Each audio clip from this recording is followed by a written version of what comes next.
অশ্বত্থামাকে দড়ি দিয়ে বেঁধে নিজ সখা ও সারথী শ্রীকৃষ্ণের সঙ্গে অর্জুন নিজের শিবিরে এলেন। সেখানে মৃত পুত্রদের জন্য শোকাতুরা দ্রৌপদীর হাতে অশ্বত্থামাকে সমর্পণ করলেন। দ্রৌপদী দেখলেন যে অশ্বত্থামা পশুর মতো রজ্জুবদ্ধ অবস্থায় রয়েছে।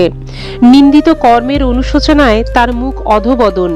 নিজের অনিষ্টকারী গুরুপুত্র অশ্বত্থামাকে এই রকম অপমানিত দেখে দ্রৌপদীর কোমল হৃদয়ে দয়ায় ভরে উঠল এবং তিনি অশ্বত্থামাকে প্রণাম করলেন। গুরুপুত্রকে এইভাবে বেঁধে আনা দ্রৌপদীর সহ্য হলো না।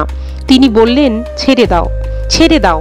ইনি ব্রাহ্মণ, আমাদের অত্যন্ত পূজনীয়, যার কৃপায় তুমি গোপনীয় মন্ত্র, তার প্রয়োগ ও উপসংহার সহ সমস্ত শস্ত্র অস্ত্রাদি বিদ্যা শিখেছ। ইনি তোমার সেই আশ্চর্য দ্রোণ পুত্র রূপেই এখানে বর্তমান।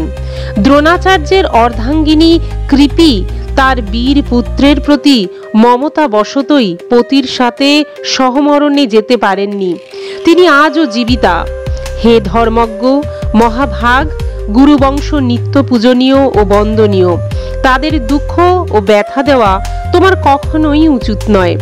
নিজের সন্তানদের মৃত্যুতে আমি যেভাবে শোকার্ত হয়ে অবিরাম অশ্রু বর্ষণ করছি, তার মা প্রতিব্রতা গৌতমীর যেন এই দশা না হয়। যেসব উচ্ছৃঙ্খল রাজা নিজেদের কুকীর্তির দ্বারা ব্রাহ্মণ কুলকে ক্রুদ্ধ করে, সেই ক্রুদ্ধ ব্রাহ্মণ কুল সেই রাজাদের সপরিবারে শোকানলে অচিরেই ভস্য করে। দ্রৌপদীর কথা ছিল ধর্ম ও ন্যায়সঙ্গত। তার মধ্যে কপটতা ছিল না, বরং করুণা ও সমদর্শিতা ছিল। সুতরাং রাজা যুধিষ্ঠির রানীর এই হিতগর্ভ মহান বক্তব্যের অনুমোদন করলেন।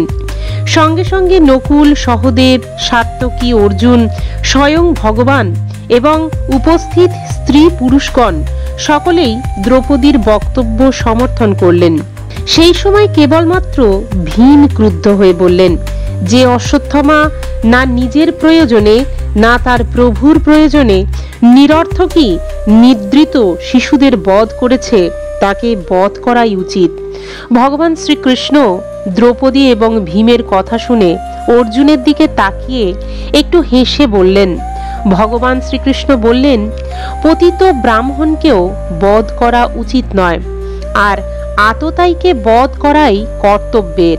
শাস্ত্রে আমি এই দুই রকম অনুশাসনী দিয়েছি, সুতরাং তুমি এই দুইয়ের মর্যাদা রক্ষা করো।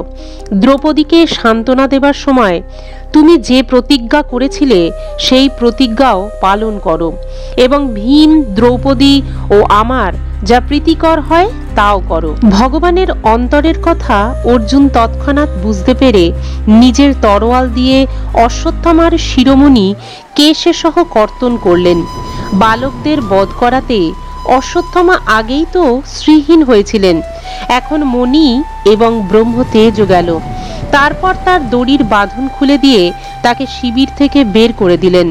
মস্তক মুন্ডন, অর্থদণ্ড ও নিবাসস্থল থেকে বিতাড়ন, এগুলো ব্রাহ্মণ ধর্মের পক্ষে বধেরই সমান দণ্ড। এই জন্য এদের অন্য কোনো দৈহিক দণ্ডের বিধান করা হয়নি। পুত্রদের মৃত্যুতে দ্রৌপদী ও পাণ্ডবেরা সকলেই শোকাতুর হয়েছিলেন। এখন তারা মৃত ভাই বন্ধুদের দাহ ইত্যাদি সন্তুষ্টি ক্রিয়া সম্পন্ন করলেন। ইতি শ্রী মহর্ষি বেদব্যাস প্রণীত পারমহংসী সংহিতা শ্রীমদ্ ভাগবত মহাপুরাণের প্রথম স্কন্ধে দ্রোণী নিগ্রহ নামক সপ্তম অধ্যায়ের বঙ্গানুবাদ সমাপ্ত। এই ছিল অশ্বত্থামা কর্তৃক দ্রৌপদীর পুত্রদের নিধন এবং অর্জুনের দণ্ডদান কাহিনীর অবশিষ্ট অংশ। সম্পূর্ণ গল্পটা শোনার পর আপনাদের মনোভাব কমেন্টসের মাধ্যমে জানাতে ভুলবেন না, এবং গল্পটা যদি আপনাদের ভালো লেগে থাকে তাহলে একটা লাইক দিয়ে অবশ্যই ভিডিওটাকে শেয়ার করে দেবেন। এই রকম আরো অনেক পৌরাণিক কাহিনী জানবার জন্য আমাদের চ্যানেল ডিভাইন গ্লোকে অবশ্যই সাবস্ক্রাইব করে রাখবেন।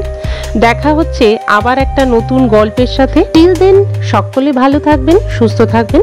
ধন্যবাদ।